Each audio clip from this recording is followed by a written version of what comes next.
Ready, sir.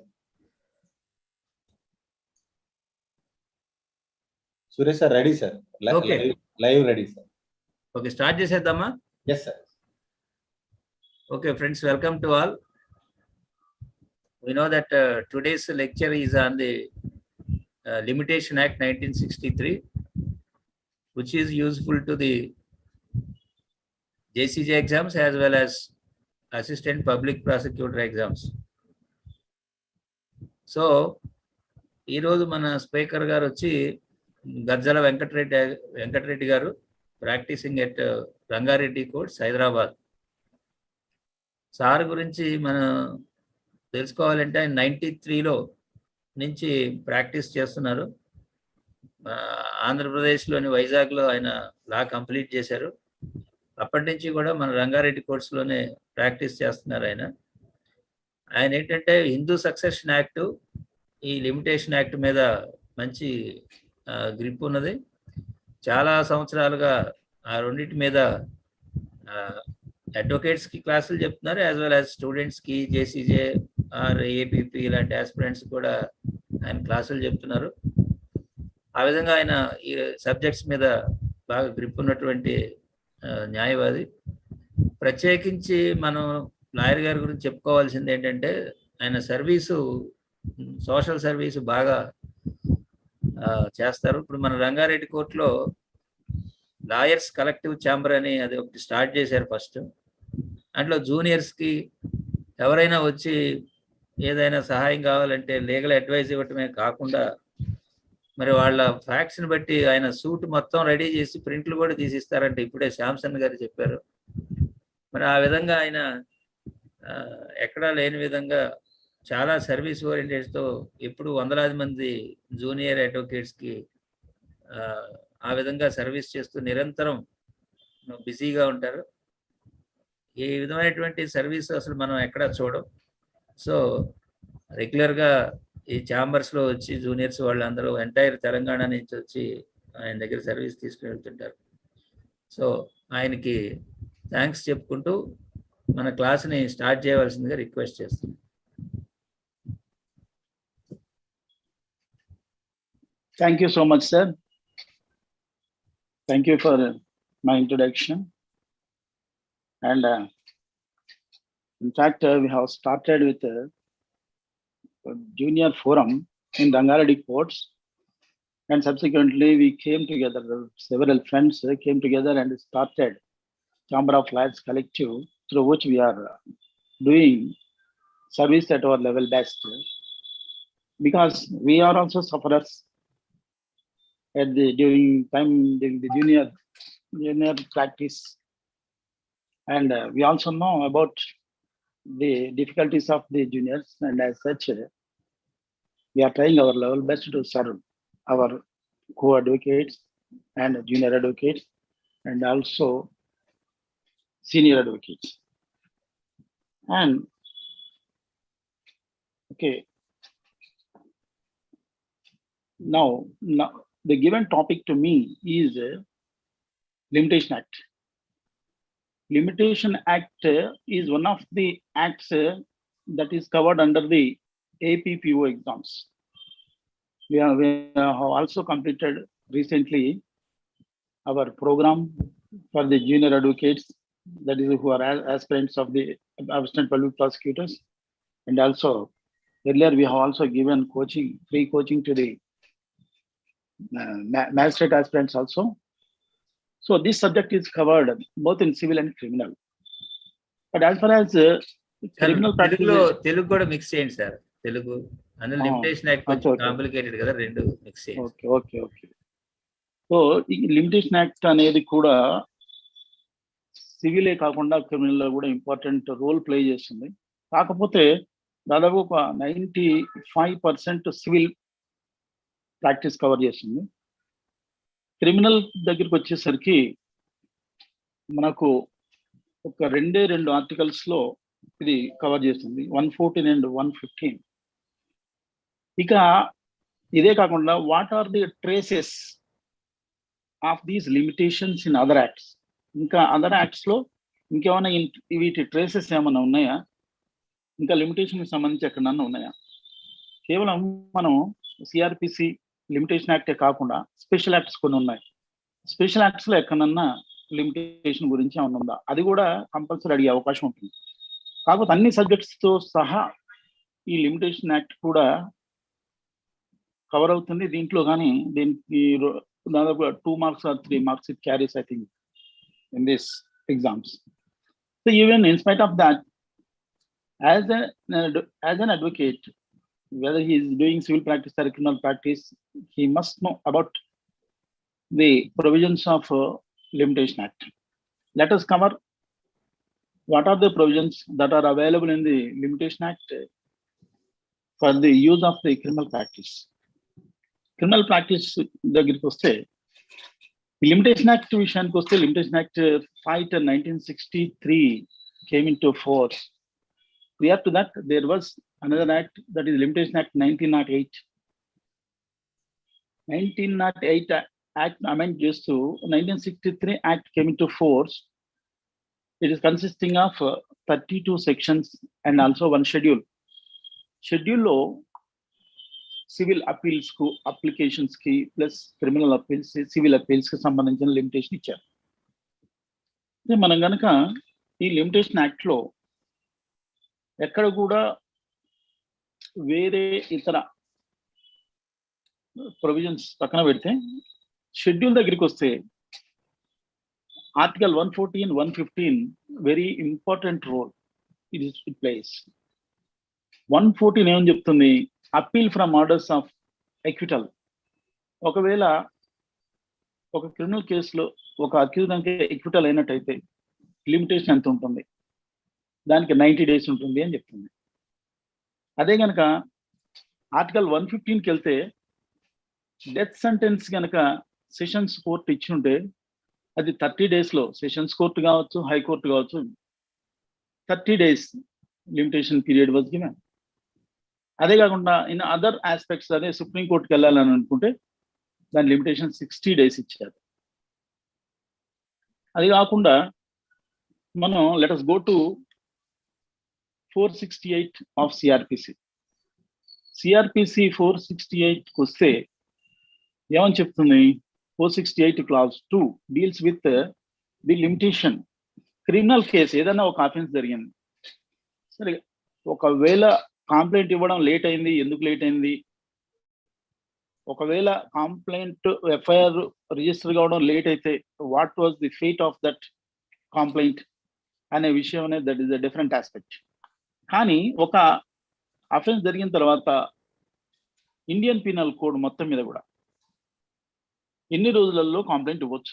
What was the limitation that was prescribed under CrPC అంటే 468 clause 2 కింద మీకు fine తో గనక ఒక పనిష్మెంట్ ని గనక పనిష్మెంట్ ఇచ్చేటట్టయితే within 1 year limitation period లో we can give a complaint.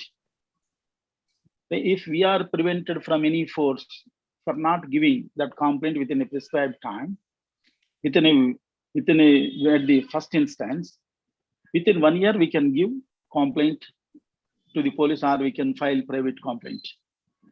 ఒకవేళ ఏ అఫెన్స్ అయినా దానికి గనక 3 years లోపల పనిష్మెంట్ వేయదగిందైతే పెనాల్టీతో మాత్రమే పనిష్మెంట్ వేయదగినట్టయితే 1 year లోపల వేసుకోవచ్చు. అదే కాకుండా ఒకవేళ 1 year నుంచి 3 years లోపల పనిష్మెంట్ వేయగలిగే అఫెన్సెస్ ఉన్నాయి ఐపీసీలో.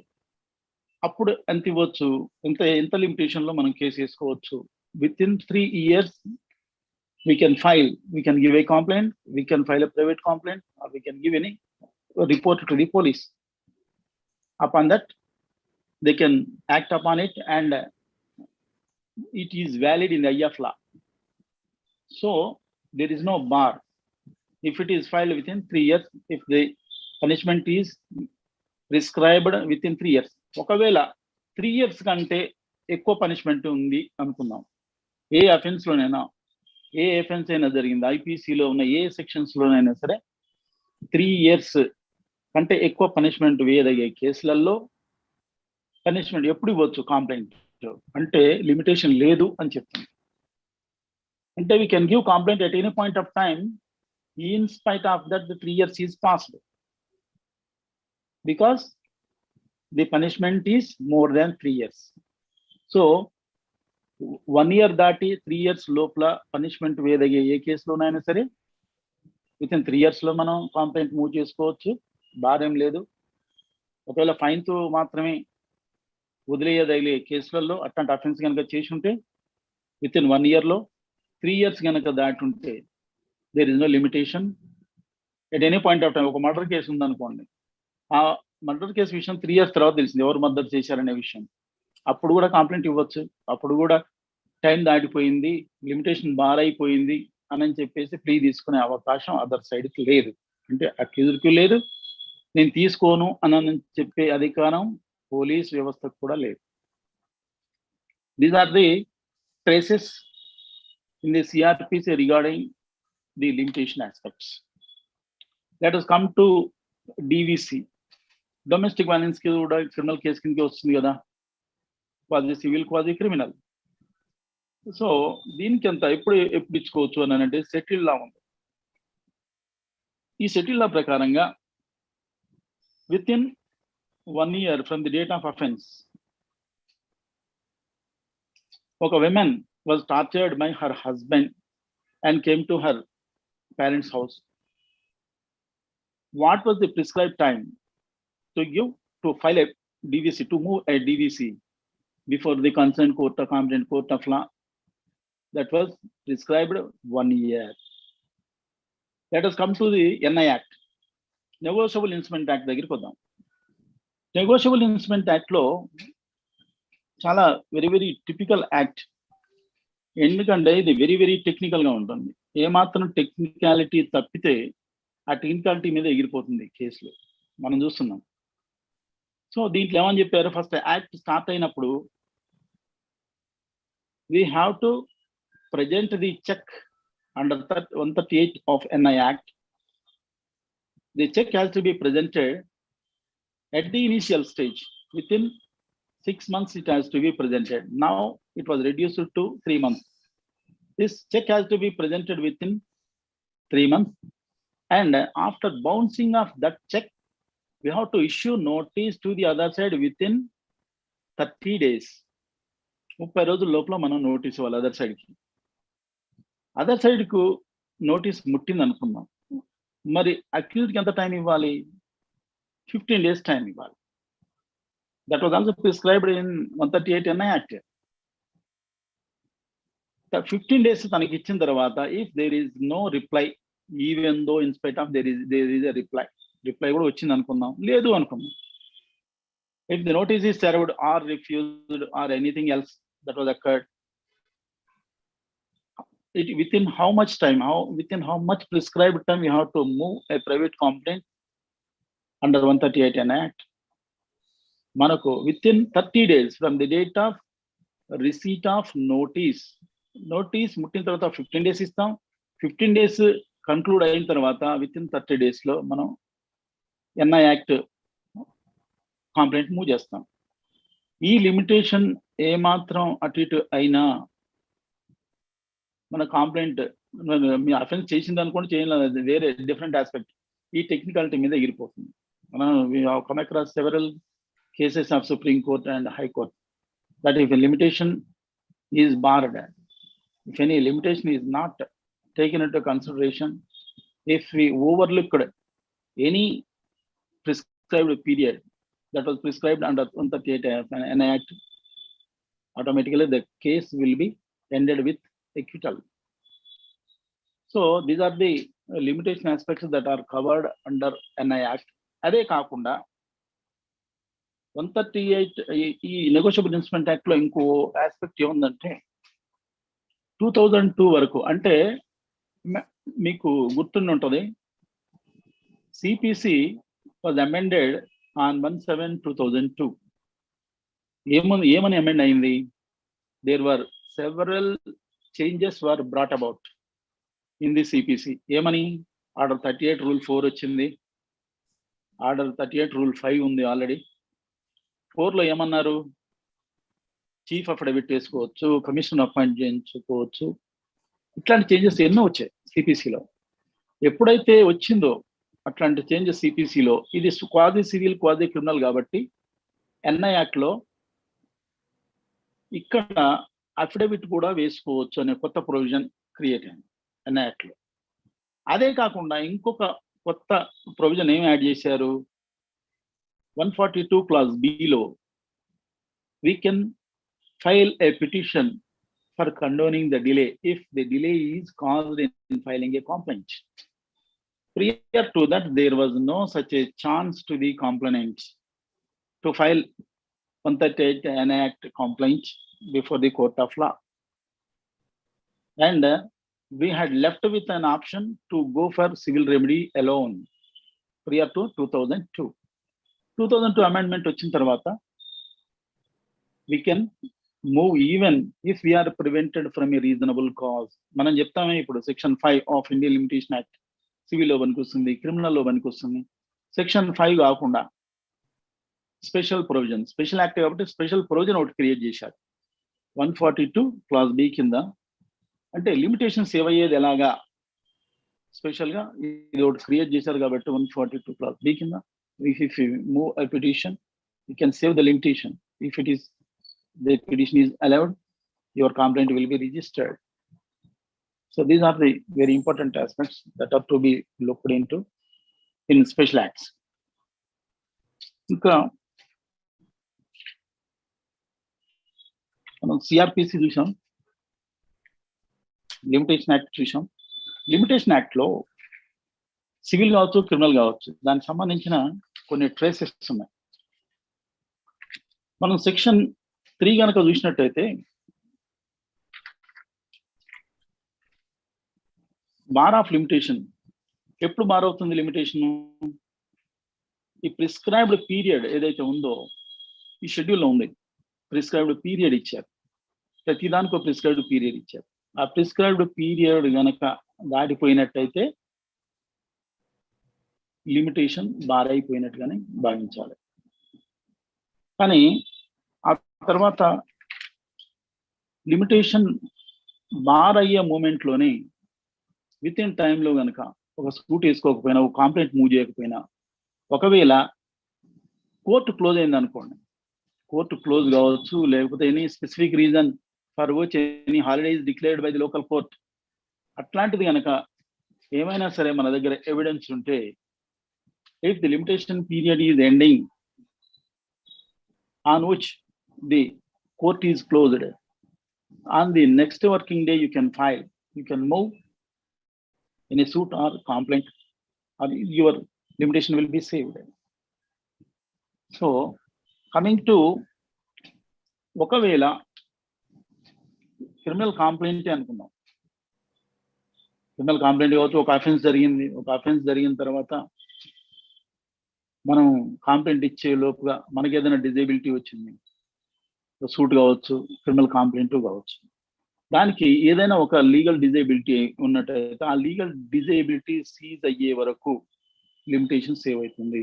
That is prescribed under section 6 of Indian limitation act. ఒకవేళ ఒకే డిజేబిలిటీ కాకుండా ఒక డిజేబిలిటీ తర్వాత ఇంకో డిజేబిలిటీ వచ్చింది అనుకుందాం, అప్పుడు ఏం చేయాలి? ఆ డిజేబిలిటీ కూడా, సెకండ్ డిజేబిలిటీ కూడా సీజ్ అయ్యేదాకా మనకు లిమిటేషన్ సేవ్ చేస్తుంది సెక్షన్ 6. ఒకవేళ లీగల్ డిజేబిలిటీ సీజ్ అయిపోయింది, లిమిటేషన్ స్టార్ట్ అయింది, ఈ లోపల అతను చనిపోవడం జరిగింది. అప్పుడు ఏంటి పరిస్థితి అంటే, any of the legal hairs of the deceased person will be given the prescribed time, excluding the time that was given to the person deceased before. ఒకవేళ చనిపోకంటే ముందు లిమిటేషన్ స్టార్ట్ అయినట్టయితే 3 years లిమిటేషన్ ఉందనుకుందాం. ఒక డిజేబిలిటీ స్టార్ట్ అయింది, disability end అయింది అతను చనిపోకముందు. Disability seize అయిన తర్వాత ఒక 6 months లోపల చనిపోయినట్టయితే మిగతా 2 years 6 months పీరియడ్ ఏదైతే ఉందో that can be available for the legal air of the disease. So ఇది మనం క్రిమినల్ కంప్లైంట్ లో వాడుకోవచ్చు, సివిల్లో వాడుకోవచ్చు, క్రిమినల్లో వాడుకోవచ్చు.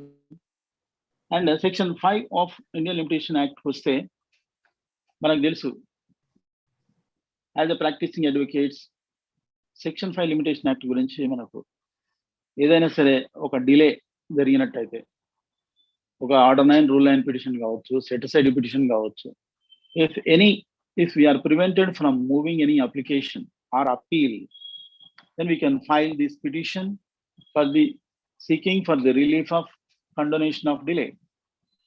Condonation of delay sufficient cause చూపించాలి. మన ఇష్టం వచ్చినట్టుగా సార్ నాకు పనులు ఉన్నాయి అనే ఒక వేగ్ అలిగేషన్ చెప్పినట్టయితే కోర్టు ఒప్పుకోదు, యాక్సెప్ట్ చేయదు. Sufficient cause must be shown.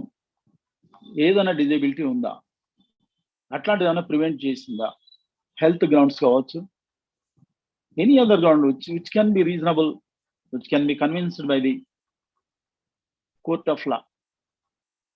So దీనికి సంబంధించి ఒక సైటేషన్, 2 సైటేషన్స్ ఉన్నాయి, రాసుకోండి. AIR 1994, Supreme Court 466. This is relating to the sufficient cause. What was the sufficient cause and how we have to satisfy the court? మనం sufficient cause లేకుండా మనం ఏదో వేసాంలే, ఏదో పిటిషన్ అయితే వేసాం కదా, మన బాధ్యత అయిపోయింది కదా అని అనకుండా, సఫిషియంట్ కాజ్ అంటే ఏంటి, ఎలా ఉండాలి, ఏదైతే సఫిషియంట్ కాజ్. ఇంకొక సైటేషన్ ఉంది, రాసుకోండి. AIR 2002 supreme court 2545. AIR 2002 supreme court 2545. So మనకి లీగల్ డిజేబిలిటీ కింద చూసినట్టయితే 6, 7, 8, these are dealing with the legal disabilities, and this is not so important for you, I think, in your examination. అదే విధంగా మనం suits against trustees is relating to civil matters, and suits relating to trustees అంటే వాళ్ళకి limitation వర్తించదు. Trustees సంబంధించి, endowment కి సంబంధించి ఏదైనా సరే దానికి సంబంధించి there will be no limitation at all. No limitation will be barred వాళ్ళ విషయానికి వస్తే. And suits on contracts entered into outside the territories to which the act extends. Outside the territory కి సంబంధించి, మన ఇండియాకు సంబంధించి ఎక్కడైనా సరే ఇది ఫోర్స్ లో ఉన్నట్టయితే దీని ప్రొవిజన్స్ అప్లై అవుతాయి. Computation of period of limitation under section 12. Section 12 కింద మనం చూసినట్టయితే exclusion of time in legal proceedings. Legal proceedings లో టైం ఎలా ఎక్స్క్లూడ్ అవుతుంది, ఎలా ఎక్స్క్లూడ్ చేయొచ్చు, చట్టం ఎలా ఎక్స్క్లూడ్ చేయమని చెప్తుంది. In computation of period of limitation for any suit, appeal or application, the day from which such period is to be record shall be excluded. మనం ఏదైనా సరే ఒక సూట్ వేస్తున్నాం, ఓ ప్రామిసరీ నోట్ సూట్ వేస్తున్నాం అనుకోండి, 1వ తారీఖు 1వ నెల 2020 సంవత్సరం అనుకుందాం. ఆ ప్రామిసరీ నోట్ టైం ఎప్పుడు దాటిపోతుంది, ఎప్పుడు ఎలా కౌంట్ చేయాలి దాన్ని? 1/1/2020 అంటే మనం ఎక్కడి నుంచి కౌంట్ చేయాలని అంటే the day on which the promissory note is executed or any document is executed shall be excluded. మనం లెక్క తీసుకునేటప్పుడు ఈ ఫస్ట్ డేని ఎక్స్క్లూడ్ చేసినట్టయితే మిగతా 365 డేస్ ఆ కౌంట్ మనం ఏదైతే ఉందో తర్వాత 3 years కౌంట్ చేసుకోవచ్చు. దీన్ని కలిపితే మనకు 1 day తగ్గిపోతుంది లిమిటేషన్లో. సో మనం వర్రీ అవ్వాల్సిన అవసరం లేదు. ఫస్ట్ డేట్ ఎక్స్క్లూడ్ చేసిన తర్వాత మాత్రమే కౌంట్ చేసుకోవాలి. ఎప్పుడైనా సరే ఒకవేళ కంట్రోల్ ఇలా వేసుకోవాలనుకున్నా ఈ టైం ఏదైతే ఉందో కరెక్ట్గా మనం క్యాలిక్యులేట్ చేసేసుకోవాలి. So in computing the period of limitation for an appeal or application for leave to sue, ఒకవేళ ఒక లీవ్ పిటిషన్ వేస్తాం. ఆ లీవ్ పిటిషన్ ఏదైతే ఉందో ఆ లీవ్ పిటిషన్ అలో అయ్యేదాకా అప్పీల్ ఆల్రెడీ ఫైల్ చేసినట్టుగానే భావించాలి. సో ఇది కూడా this period will B computed.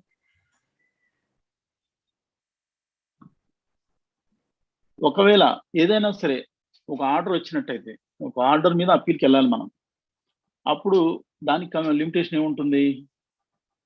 ఏదైనా సరే ఒక ఆర్డర్ పాస్ అయినా ఒక జడ్జిమెంట్ పాస్ అయినా ఆ జడ్జిమెంట్ పాస్ అయిన డేటు కానీ ఆర్డర్ పాస్ అయిన డేట్ని ఎక్స్క్లూడ్ చేయమని చెప్తాను సెక్షన్ 12. మీకు ఇంకా section 18 and 19 is important in this aspect.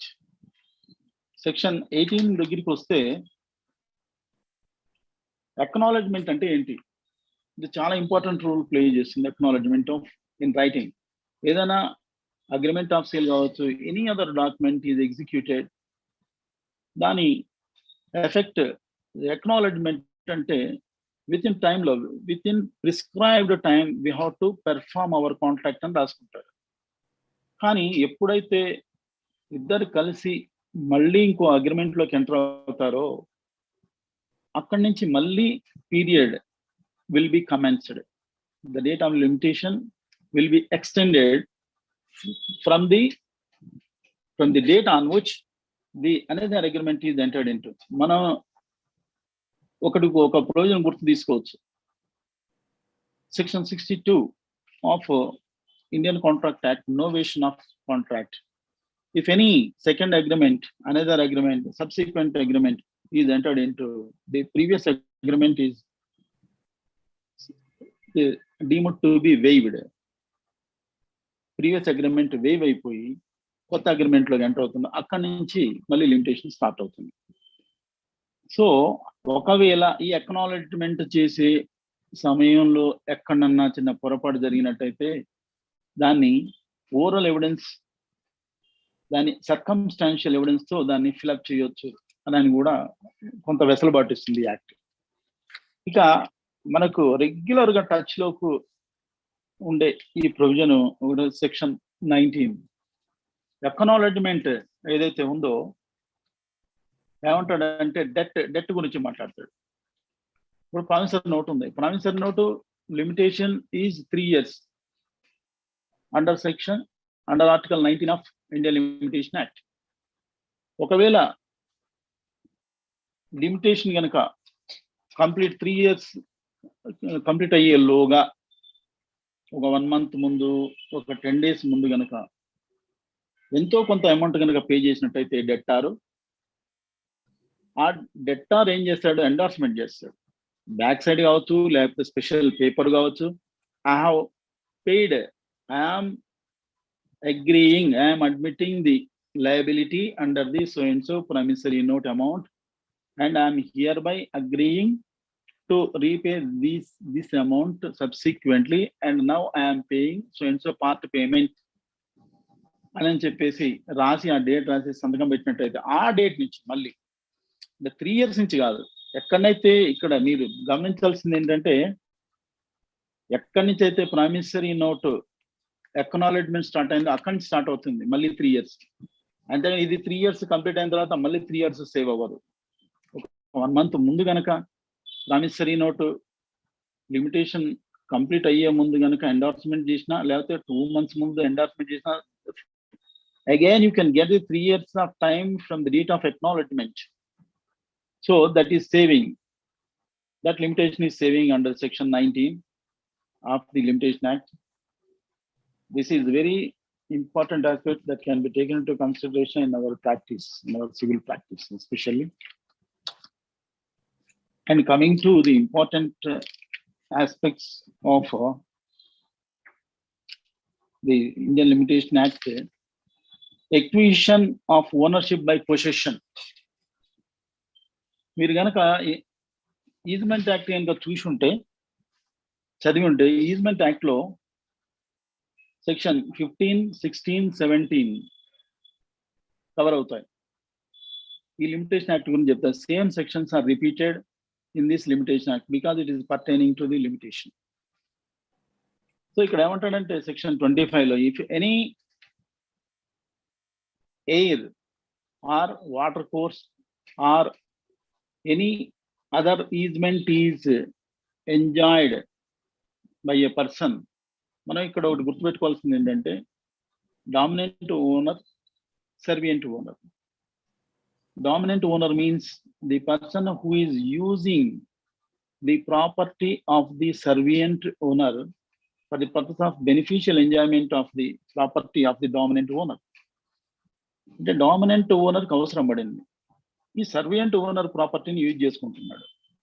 అంటే if that easement is enjoyed continuously for a period of 20 years, మనం adverse position article 64 of limitation act కనుక తీసుకున్నట్టయితే, అడ్వర్స్ పొజిషన్ 12 years కనుక అన్ఇంటరప్టెడ్ పీరియడ్ ఆఫ్ 12 years కనుక property enjoy చేసినట్టయితే, he will become the owners of the property. Hostile nature ఉంటుంది కాబట్టి, hostile position ఉంటుంది కాబట్టి, to the knowledge of the owner కాబట్టి, మనకి ఈజ్మెంట్ దాంట్లో ఈ అడ్వర్స్ పొజిషన్ ప్రాపర్టీ మీద వస్తుంది, టోటల్ ప్రాపర్టీ మీద. ఇక్కడ easement, if any easement is enjoyed by the dominant owner for a uninterrupted period of 20 years, దీంట్లో మనకు ఈజ్మెంట్ రైట్ వచ్చేస్తుంది. అదే కనుక గవర్నమెంట్ ప్రాపర్టీలో కనుక మనం ఎంజాయ్ చేసినట్టయితే ఈజ్మెంట్ రైట్ 30 years ఎంజాయ్ చేసినట్టయితే మనకు గవర్నమెంట్ మీద కూడా మనకు రైట్ వస్తుంది, ఈజ్మెంటరీ రైట్. సో దీంట్లో ముఖ్యమైన important aspect that is to be looked in to is each of the said periods of 20 years shall be taken to be a period ending within 2 years next for the institution of the suit wherein the claim to which such period relates is contested. Very complicated wording ఇది ఒక పట్టాన్ని అర్థం అయ్యేది కాదు. దీన్ని విడదీసి చదివితే కానీ అర్థం కాదు. థియరీగా కూడా ఒకసారి చదివి చూడండి. దీంట్లో ఏంటంటే, ఎప్పుడైనా ఈజ్మెంట్ రైట్ ఏదైతే ఉందో అన్ఇంటరప్టెడ్ పీరియడ్ ఉండాలి. 20 years అన్ఇంటరప్టెడ్ పీరియడ్ ఉండాలి. ఒకవేళ ఈ 20 years పీరియడ్లో ఒక 2 years తర్వాత గనక ఒకవేళ ఓనర్ వచ్చి బ్రేక్ చేశాడు అనుకోండి, తర్వాత పీరియడ్ మొత్తం కలుపుకుంటే 20 years అనేది లెక్కకు రాదు. అందుకే ఈ బ్రేక్ పీరియడ్ ఎక్కడైతే ఈజ్మెంట్ బ్రేక్ అవుతుందో అంతకుముందు పీరియడ్ మళ్ళీ లెక్కలోకి తీసుకోకూడదు. అందుకే అన్నాడు అన్ఇంటరప్టెడ్ పీరియడ్ కనుక 20 years ఖచ్చితంగా ఉండాలి. ఖచ్చితంగా ఉన్నప్పుడు మాత్రమే సూట్ వేసుకోవడానికి, ఈజ్మెంట్ రైట్ వచ్చింది అని సూట్ వేసుకుంటానికి ఈ మధ్య మీరు ఒక సైటేషన్ చూసి ఉండాలి. ఈజ్మెంటరీ డిక్లరేషన్ ఆఫ్ ఈజ్మెంట్ వేసుకోకుండా ఓన్లీ ఈజ్మెంట్ మీద ఇంజంక్షన్ రాదు. డిక్లరేషన్ లేకుండా ఈజ్మెంట్ సూట్ వేయకూడదు. ఏదో ఇంజంక్షన్ ఇస్తాం కదా, suit for injunction under easement act అని అంటే కుదరదు.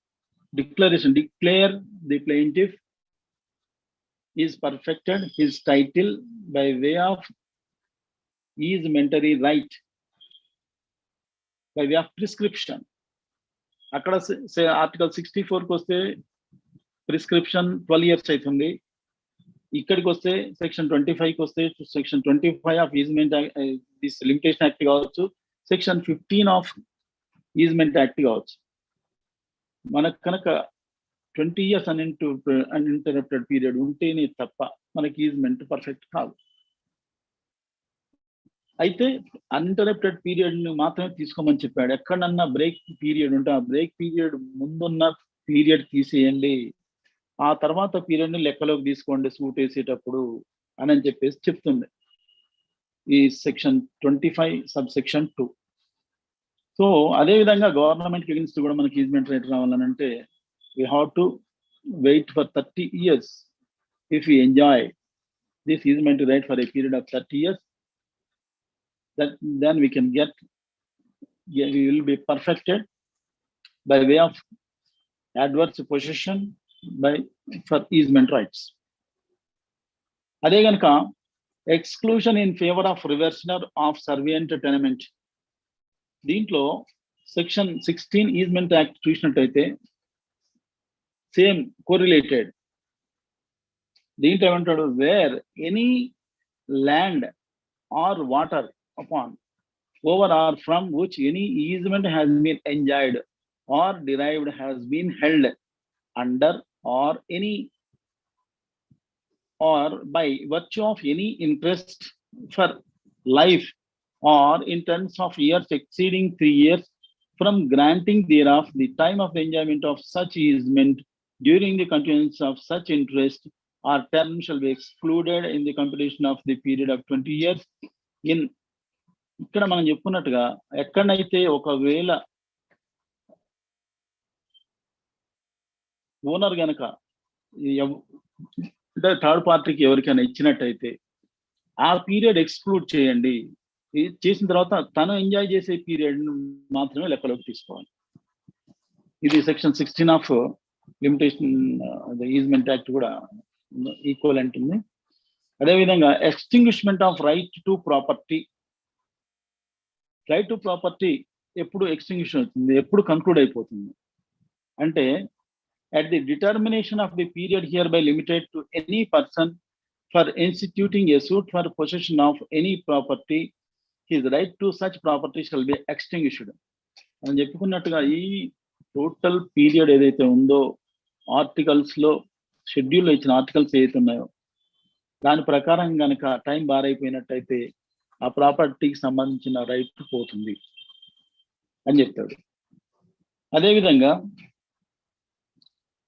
సెక్షన్ 29 చూసుకున్నట్టయితే nothing in this section shall effect section 25 Indian contract act అంటాడు.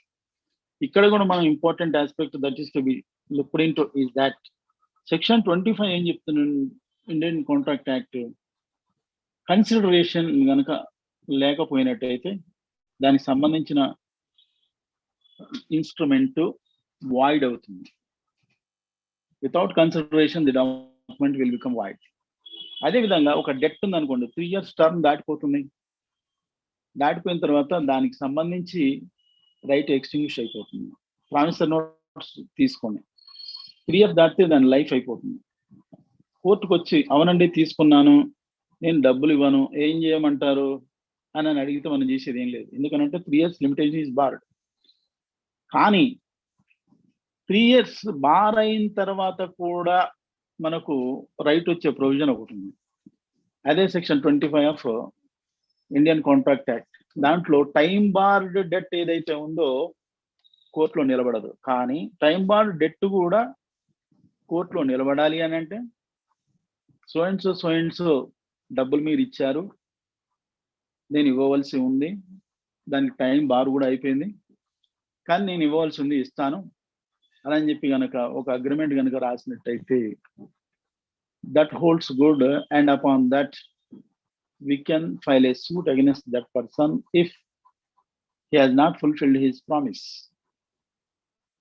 So దీంట్లో సెక్షన్ 29 అది చెప్తుంది contract act.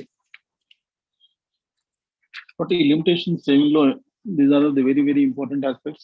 Criminal, as far as criminal is concerned, there are very few provisions. Special acts ఉన్నాయి, limitation act లో చాలా కేవలం 2 provisions ఉన్నాయి. అదేవిధంగా ఇంకొక ప్రొవిజన్ అనేది ఒక్కటి చూద్దాం. Section 17 of Indian limitation act is also very important, in which fraud, ఒకవేళ effect of fraud or mistake కనుక జరిగినట్టయితే దానికి లిమిటేషన్ ఎంత ఉంటుంది అంటే, ఎప్పుడైతే లిమిటేషన్ మనకు within 3 years from the date of the knowledge, according to the article 58, 59, cancellation కు 3 years, declare science document null and void 58. So ఇవన్నీ మనకు from the date of knowledge. అయితే దీంట్లో effect of fraud or mistake అని చెప్పేసి క్లియర్గా చెప్తాడు. ఇది కనుక మనకు నాలెడ్జ్ ఉన్నప్పుడు మనం ఎవడైతే అగ్రీవ్డ్ పార్టీ ఉన్నాడో ఆ aggrieved party can move A suit before the court of law.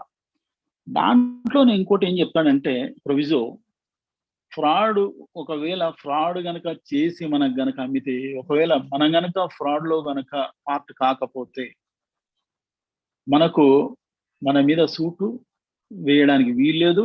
That will be a best defence for us.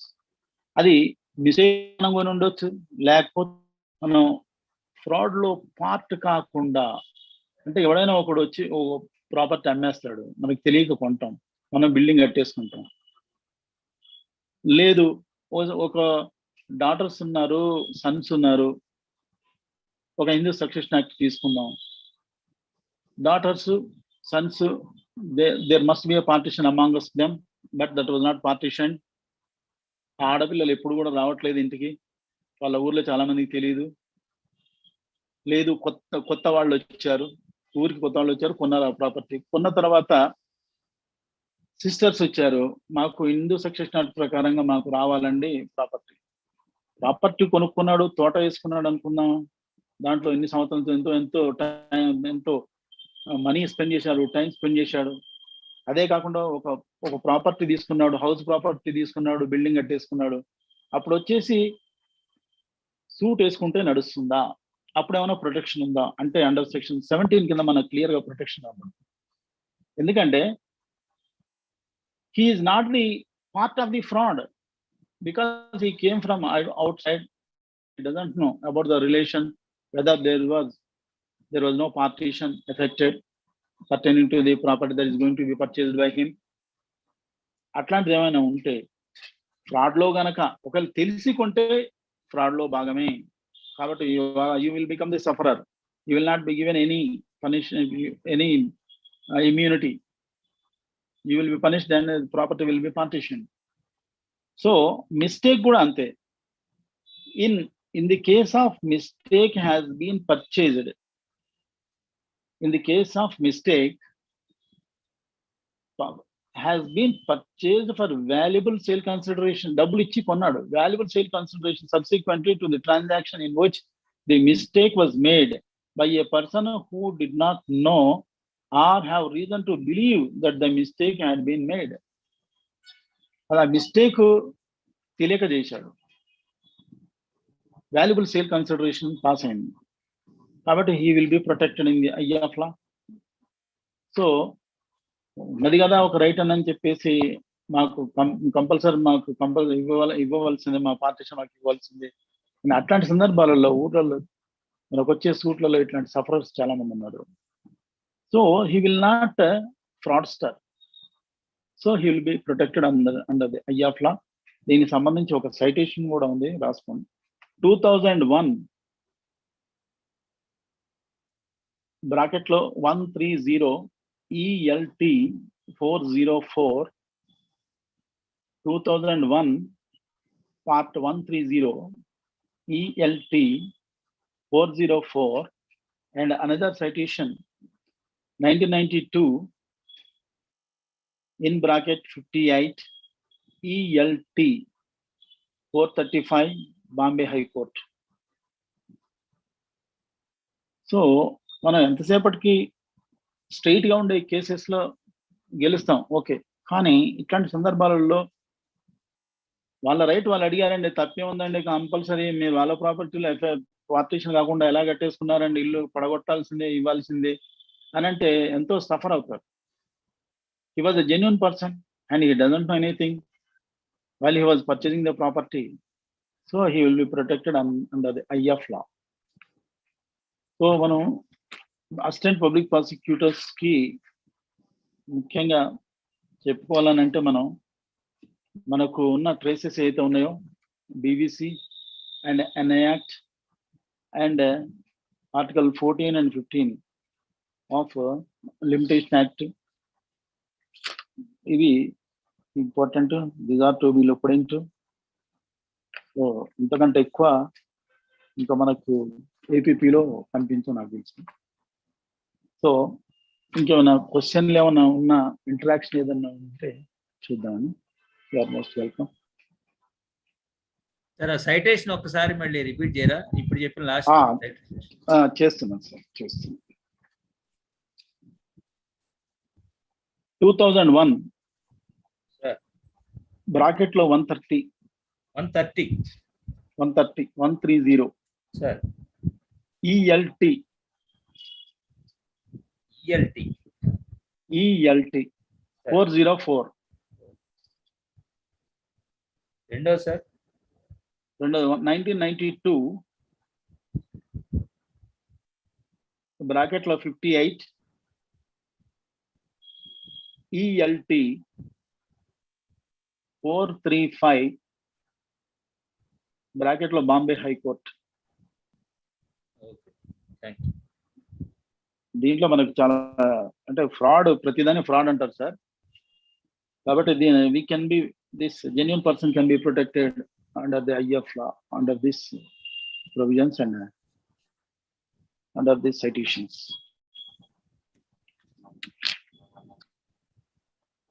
Questions ఏమన్నా ఉంటే రమారెడ్డి గారు ఏం చేద్దాం? అన్మ్యూట్ అలా.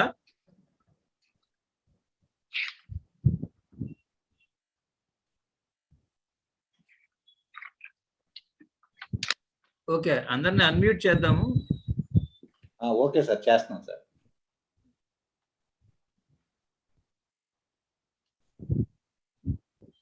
They allowed to unmute, sir.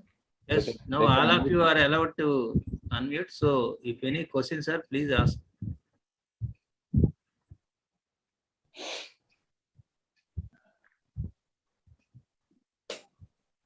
Site questions అడగండి సార్, మెసేజ్ మళ్ళీ చెప్పమని చెప్పడం అడగడం.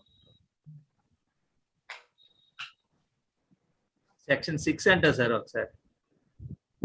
Section 6.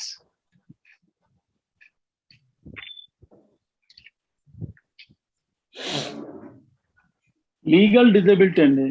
లీగల్ డిజబిలిటీస్ అంటే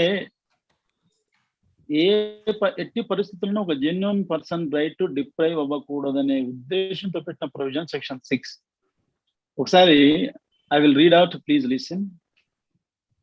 Where a person entitled to institute a suit or make an application for the execution of a decree is at the time from which the prescribed period is to be reckoned a minor or insane.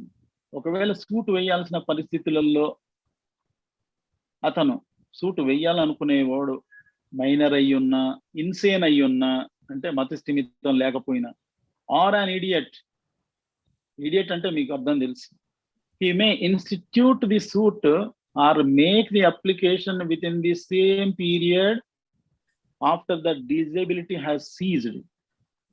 Disability ఏదైతే ఉందో ఆ disability seize అయిన తర్వాత ఈ limitation act లో ఉన్న limitation అనేది start అవుతుంది. అప్పటిదాకా స్టార్ట్ అవ్వదు.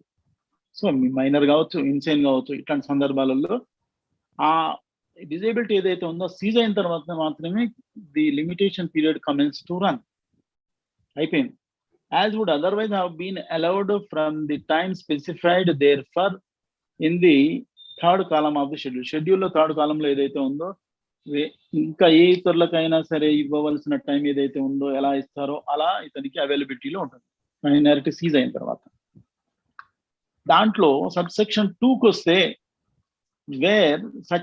where such person is at the time from which the prescribed period is to be reckoned affected by 2 such disabilities. ఇక్కడ ఒక్క డిజబిలిటీ కాదు, ఇక్కడ 2 డిజబిలిటీస్ ఉన్నాయి. 2 డిజబిలిటీస్ తో ఎఫెక్ట్ అయ్యి కనుక ఉన్నట్టయితే, or where before his disability has ceased he is affected by another disability. 2 disabilities ఉన్నా, ఒక డిజబిలిటీతో కాన్సిక్వెంట్ గా ఒక డిజబిలిటీ వచ్చినా, he may institute the suit or make the application within the same period after both disabilities how seized.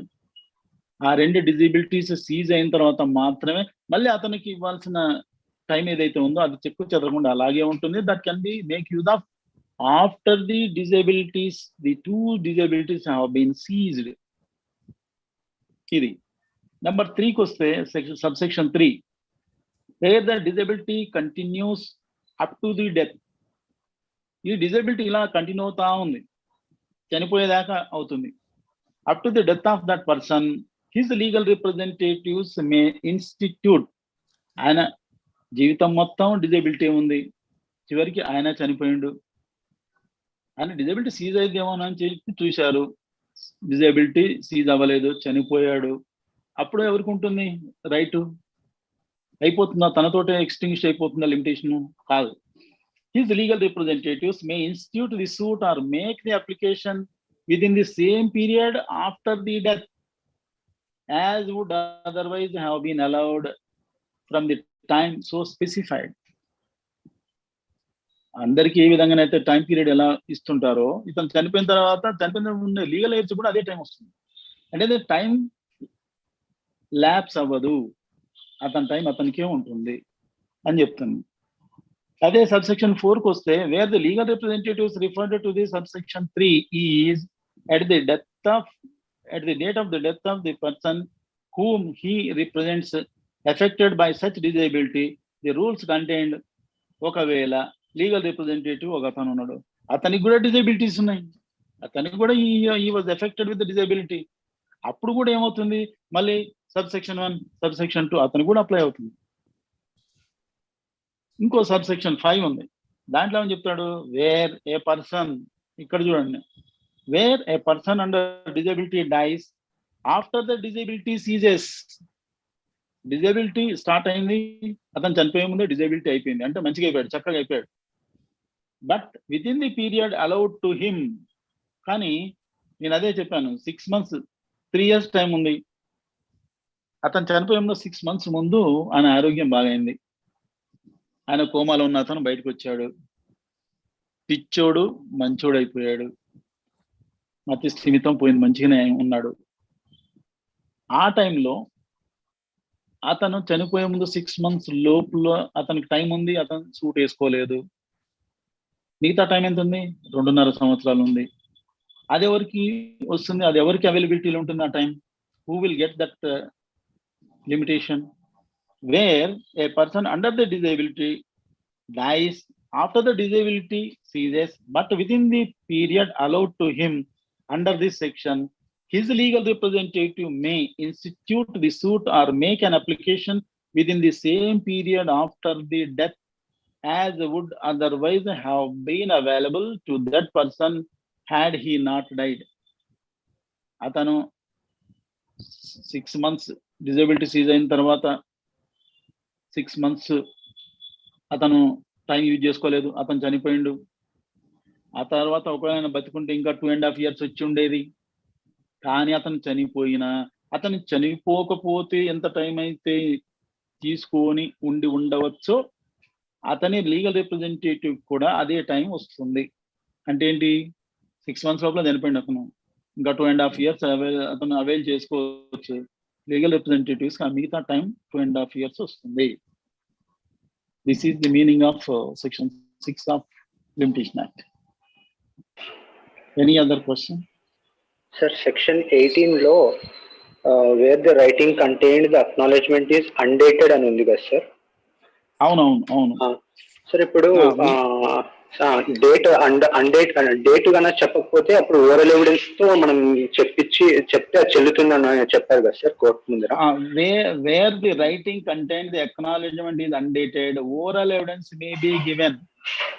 Okay, అంటే agreement ఉంది, agreement time దాటిపోతుంది, మీరు ఈ అగ్రిమెంట్ లోపల డబ్బులు తీసుకొని కనుక రిజిస్ట్రేషన్ చేయకపోతే you are liable to be prosecuted, అట్లాంటిది ఏదైనా రాసుకున్నాం అనుకోండి.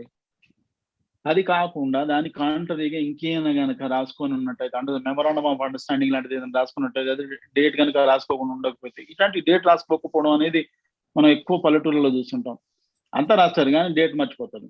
డేట్ మర్చిపోతే ఏ రోజు ఫలానా సంక్రాంతి పండుగ రోజు రాశాము అని గనక ఒక ఇద్దరితో చెప్పించారు అనుకోండి, విట్నెసెస్ తోటి. Overall evidence may be given of the time when it was signed, ఎప్పుడు సంతకం పెట్టండి అనేది విట్నెస్లతో మనం ప్రూవ్ చేసుకునే ఛాన్స్ ఉంది. అట్లాంటి పొరపాట్లు ఏమైనా జరిగితే కూడా దానికి రెమెడీ ఉంది అని చెప్తుంది లిమిటేషన్ యాక్ట్. సార్ ఒకవేళ వాళ్ళు ఓన్లీ ఫోన్ల ద్వారా నేను ఈ టైంలో మీకు పే చేస్తాను అని, అంటే రాతపూర్వకంగా కాకుండా జస్ట్ మాటల ద్వారా అగ్రి అయితే, అట్లాంటి వాటిని ఎలా ప్రూవ్ చేయొచ్చు సార్ మనము కోర్టు ముందర? మనం ఐటీ యాక్ట్ ఉంది కదా, ఇన్ఫర్మేషన్ యాక్ట్ కింద మనం ఆ వాయిస్ కనుక రికార్డ్ చేసినట్టయితే, ఆ వాయిస్ ని మనం ట్రూత్ ల్యాబ్స్ పంపించినట్టయితే, అది కనుక కరెక్ట్ అయినట్టయితే, దాని అయితే వర్డింగ్ ఏదైతే ఉన్నాయో అది మొత్తం టైప్ చేస్తారు, ఆ వాయిస్ ని కూడా టెస్ట్ చేస్తారు. దాన్ని టైప్ చేసిన తర్వాత ఇది వాయిస్ కరెక్ట్ ఉంది, ఇంటాక్ట్ గా ఉంది, స్కీమ్లెస్ గా ఉంది అని చెప్పేసి దాన్ని టైప్ చేసేసి దాన్ని సర్టిఫై చేస్తారు ట్రూత్ ల్యాబ్స్ వాళ్ళు. దానికి కూడా మనకు రెమెడీ ఉన్నది కదా సార్. Thank you sir. మీరు లిమిటేషన్ యాక్ట్ మీద అడగండి, మళ్ళీ ప్రాక్టికల్ గా అడగద్దు సార్. ఒకటి limitation bars the remedy not the right అనేది ఒక ప్రోవర్బ్ ఉంది కదా సార్ లిమిటేషన్ యాక్ట్ మీద. దాంట్లో ఏంటి సార్ అంటే దాని అర్థం 12 years దాటిపోయింది, సూట్ వేసుకోలేదు, సపోజ్ అడ్వర్స్ పొజిషన్ అనుకోండి, అడ్వర్స్ పొజిషన్ తర్వాత అతను సూట్ వేసుకోలేదు, లేకపోతే ఇప్పుడు 3 years లోపల ఒక document null and void declare చేయాలి sir from the date of the knowledge. నేను వేసుకోలేదు సూటు, కానీ 3 years లోపల వేసుకోకపోతే నల్ అండ్ వాయిడ్ అవ్వదా అంటే, ఇప్పుడు నా ప్రాపర్టీ ఇది, నేను కొన్నాను, నేను పొజిషన్ లో ఉన్నానని కనుక ఎవడన్నా వస్తే మనం డిఫెన్స్ కింద తీసుకోవచ్చు. రెమెడీ ఉంది మనకి, రైట్ పోయింది.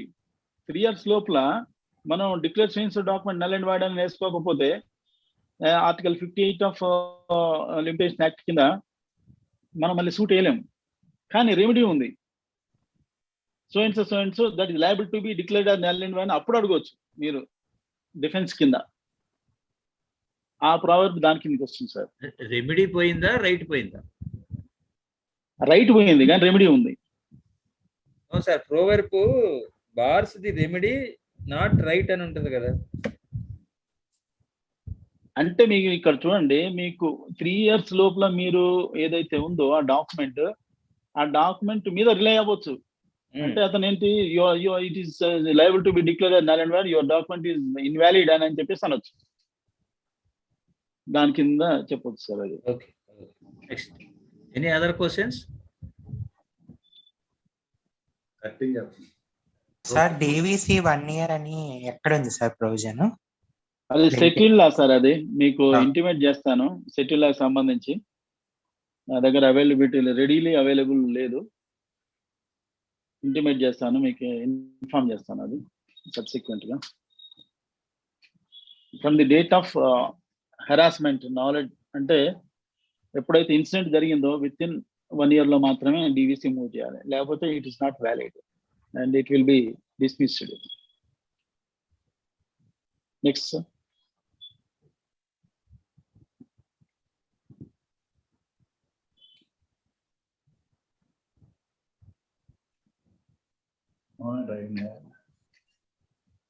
క్లోజ్ చేద్దామా?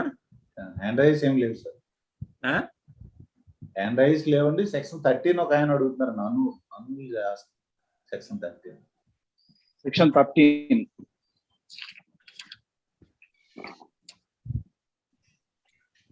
సెక్షన్ 13 లో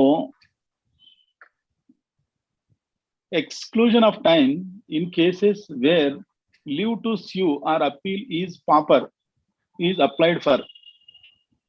Suppose ఇందు ఒక సక్సెషన్ సర్టిఫికేట్ కోసం ఒక పిటిషన్ వేసుకున్నాం అనుకోండి, లేదా ఒక సూట్ ఫర్ డ్యామేజెస్ వేసుకున్నాం, ఒక లేడీ కావచ్చు, ఒక డిజేబుల్డ్ పర్సన్ కావచ్చు, he could not be able to pay the court fees. Court fee వేసుకునే పరిస్థితి లేదు, కోర్టు ఫీ పే చేసుకునే పరిస్థితి లేదు. కానీ విత్ ఇన్ టైంలో సూట్ వేసాడు, సూట్ వేస్తూ పాపర్ పిటిషన్ వేసాడు. పాపర్ పిటిషన్, అది పాపర్ పిటిషన్ వేసిన దగ్గర నుంచి కూడా లిమిటేషన్ సేవ్ అవుతుంది. అంటే కోర్టు ఫీ పే చేయలేదు, విత్ ఇన్ టైంలో వేయలేదని ఎఫెక్ట్ ఏమైనా పడుతుందేమో అని చెప్పేసి మనకు భయం. ఒకవేళ మనం పాపర్ పిటిషన్ వేసాం, సూట్ వేయలేదు, పాపర్ పిటిషన్ వేస్తాం ఏమని, I may be declared as pauper and I may be exempted from paying the court fee అని ప్లీ తీసుకుంటాం. ఇప్పుడంటే దాదాపుగా పే చేస్తున్నారు. ఒకప్పుడు చేసాం మేము కొన్ని సూట్లు, దాంట్లో ఏంటంటే వాళ్ళు కోర్టు ఫీజు కట్టలేరు, అంటే ఏదో 10,000 20,000 అంటే కడతారు. ఏదో సక్సెషన్ సర్టిఫికేట్ దాదాపు ఒక 50 lakhs ఉందనుకోండి, దానికి 6% కట్టాలి. ఒక హస్బెండ్ చనిపోయిన తర్వాత అంత అమౌంట్ తన దగ్గర ఎక్కడ ఉంటుంది? పాపర్ పిటిషన్ వేసుకోవచ్చు. అంటే ఏదైనా ఒక లిమిటేషన్ దాటిపోయే ముందు కనుక పాపర్ని డిక్లేర్ చేయమని చెప్పేసి కనుక మనం కోర్టులో కనుక పిటిషన్ వేసుకుంటే, ఆ పిటిషన్ ఎప్పుడైతే వేసామో అప్పటి నుంచి సూటు కూడా వేసినట్టుగానే భావించాలి, లిమిటేషన్ సేవ్ అవుతుంది. ఆ టైం ఏదైతే ఉందో, the time taken for granting of pauper certificate from the date of the filing of the petition and from the day till the date of allowing that petition. మనకు first మీకు గమనించవలసింది ఏంటంటే, పాపర్ petition వేస్తున్నాం అప్పుడు ఓపీగా mark అవుతుంది, ఓపీగా register అవుతుంది. ఆ పాపర్ petition allow అయిన తర్వాత సూట్ విల్ బి నెంబర్డ్. అప్పటి వరకు టైం దాటిపోయింది అనుకోండి, ఏంటి దాని అర్థం? అప్పుడేమో రెమెడీ ఉందా అంటే రెమెడీ ఉంది, సెక్షన్ 13 కింద రెమెడీ ఉంది. పాపర్ పిటిషన్ వేసిన దగ్గర నుంచే సూట్ వేసినట్టుగా భావించండి. ఒక ప్రామిసర్ నోట్ సూట్ ఉంది అనుకోండి, very very crucial. Promissory note suit వేయాలంటే విత్ ఇన్ 3 years లోనే వేయాలి, కానీ డబ్బులు లేవు. ₹1 కోటి ఇవ్వాలి ఒక అతను. ₹1 కోటికి ఎంత కట్టాలి? ₹1,00,000 కట్టాలి ఫీజు. ₹1,00,000 మీద 3,000 చిల్లర కట్టాలి. ఎలా కడతాం? కట్టే పరిస్థితి లేదు కాబట్టి పాపర్ పిటిషన్ వేస్తారు. ఆ పిటిషన్ అయిన తర్వాత ఎగ్జాంప్ట్ చేస్తారు. సూట్ డిగ్రీ అయిన తర్వాత కడతాం అని చెప్పి అండర్టేకింగ్ ఇస్తాం. సూట్ డిగ్రీ అయిన తర్వాత ఆ డబ్బులు ఆ కోర్టు ఫీ పే చేస్తాం. అది సేవ్ అవుతుంది అనమాట. అంటే విత్ ఇన్ టైంలోనే సూటు ఆ పాపర్ పిటిషన్ కూడా వేసినప్పటి నుంచే సూట్ వేసినట్టుగా భావించవచ్చు అని చెప్తుంది సెక్షన్.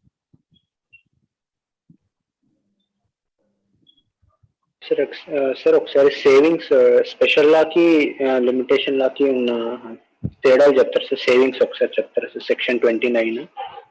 సెక్షన్ 29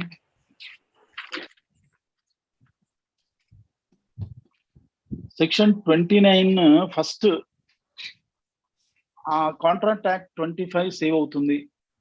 దాన్ని ఈ యాక్ట్ ఉంది కదా అని చెప్పేసి ఆ సెక్షన్ 25 పక్కన పెట్టడానికి వీల్లేదని చెప్తుంది. Next, where any special or local law prescribes for any suit, appeal or application a period of limitation different from the period prescribed by the schedule. ఈ షెడ్యూల్ కంటే వేరే ఏదైనా షెడ్యూల్ కనుక ఇచ్చుంటే, వేరే స్పెషల్ యాక్ట్ ఏదైనా పాస్ అయ్యి ఉండుంటే, the provisions of section 3 shall apply as if such period were the period prescribed the schedule. ఇక్కడ షెడ్యూల్ కాకుండా ఇంకా వేరే యాక్ట్ ఏదైనా ఉండుంటే, దాంట్లో ఇంకేమైనా షెడ్యూల్ ఉండుంటే, దానికి ఏమైనా లిమిటేషన్ ఉండుంటే, దాని లిమిటేషన్ దానికి వర్తిస్తుంది. Plus for the purpose of determining any period of limitation, the period for any suit, appeal or application by any special or local law, the provisions contained in section 4 to 24 shall apply only insofar as and to the extent to which they are not expressly excluded any such special or local law. అంటే ఏంటి? దీని అన్ని exclude అయినట్టు ఆ special లాలో ఆ local లాలో వాళ్ళకు సంబంధించి ఉన్నట్టుగా ఇవి ఎక్స్క్లూడ్ అయినట్టుగా భావించాలి. Next, save as otherwise provided in any law for the time being in force with respect to marriage and divorce, nothing in this act shall apply to any suit or other proceeding under any such law. మ్యారేజ్కి సంబంధించి ఇది వర్తించదు, దానికి separate లా ఉంటే దానికి ఆ లాకి separate ఉంటుంది. అంటే అక్కడే ఉంటుంది. మ్యారేజ్కి సంబంధించి మనం కనుక ఒకవేళ కనుక ఫ్రాడ్ అట్లాంటిది ఏమైనా పే చేసి ఉంటే, within 1 year from the date of fraud నోటీస్లోకి వచ్చినట్టయితే, విత్ ఇన్ 1 year మనం డిక్లేర్షన్స్ అన్నల్మెంట్ ఆఫ్ మ్యారేజ్ చేసుకుంటాం. అది ఇక్కడ ఎక్కడ చెప్పలేదు ఈ లిమిటేషన్ యాక్ట్ లో. అట్లాంటివి ఏమన్నా ఉంటే స్పెషల్ యాక్ట్స్ సంబంధించి అక్కడ కనుక లిమిటేషన్ ఉంటుంది, అది ఫాలో చేస్తుంది. ముఖ్యంగా మ్యారేజ్ యాక్ట్స్ సంబంధించి స్పెషల్ యాక్ట్స్ ఉన్నాయి కాబట్టి అవే వర్తిస్తున్నాయి, దీనికి సంబంధం లేదు. Number section 25 and 26 of the of the definition of easement in section 2 shall not apply cases rising in the territories to which Indian Easement Act may for the time being extend. ఒకవేళ time being ఒకవేళ ఈ easement act చెల్లదు అని కనుక ఎక్కడన్నా express గా కనుక రాసినట్టయితే అక్కడ ఇది పనిచేయదు. ప్లస్ అంతే.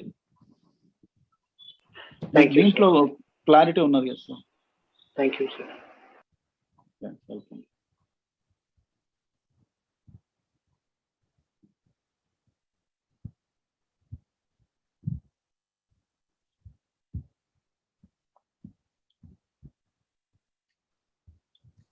వచ్చేద్దామా సార్? సార్ సెక్షన్ 15 క్వశ్చన్ ఉంటే చెప్పచ్చు కానీ మళ్ళీ రిపిటేషన్ డౌట్ లో అడగట్లేదు సార్. సెక్షన్ చెప్పండి సార్. మళ్ళీ మళ్ళీ చెప్పంటున్నారు. అది మొదలుకు వస్తుంది. ప్రాక్టికాలిటీలో ఏదన్నా మనకు కమ్ అక్రాస్ అయితే అది అడిగితే మనకు కరెక్ట్ ఆన్సర్ దొరుకుతుంది.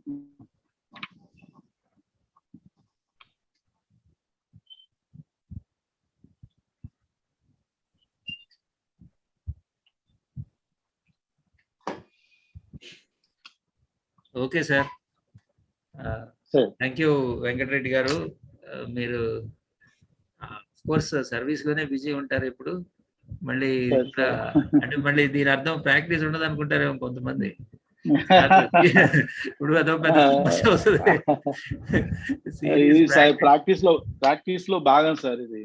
అదే అదే అదే అదే అదే ప్రాక్టీస్ లో భాగమైంది ఇది. మనం ప్రాక్టీస్ చేస్తూనే ఉంటాం. అన్ని అది ప్రాక్టీస్ చేస్తాం కాబట్టి చెప్పగలుగుతాం. ప్రాక్టీస్ చేసేవాళ్ళు చెప్పగలుగుతారు కరెక్ట్ గా. అన్ని కలిపి చెయ్యగలగాలి అనే ఒక ఉద్దేశంతో we came together sir.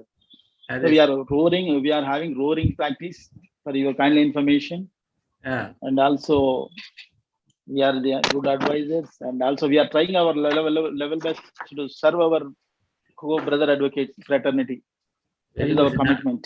Normal గా అండి ఒక అడ్వకేట్ కి బాగా కాంపిటీషన్ ఎక్కువగా ఉంటది. ఒకరికొకరికి ప్రొఫెషనల్ జలసీలు ఇవన్నీ ఉంటాయి అనేది బయట.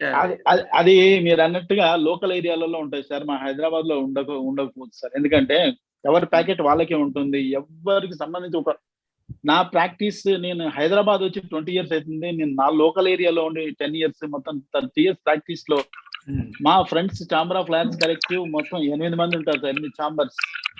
దాంట్లో ఒక్క అడ్వకేట్ కూడా ఒక అడ్వకేట్ తీసుకోవడం కానీ, ఒక అడ్వకేట్ కి సంబంధించిన ఒక క్లయింట్ మా ఇంకో అడ్వకేట్ దగ్గరికి రావడం కానీ జరగలేదు. Very good, very good. అవకాశం లేదు సార్. ఎందుకనంటే ఆ మాత్రం ఇంటిగ్రిటీ మెయింటైన్ చేస్తున్నాం కావాలని. Very good. ఎందుకంటే మనకు అడ్వైజ్ ఇచ్చే వాళ్ళు చాలా తక్కువ. Jealousy profession.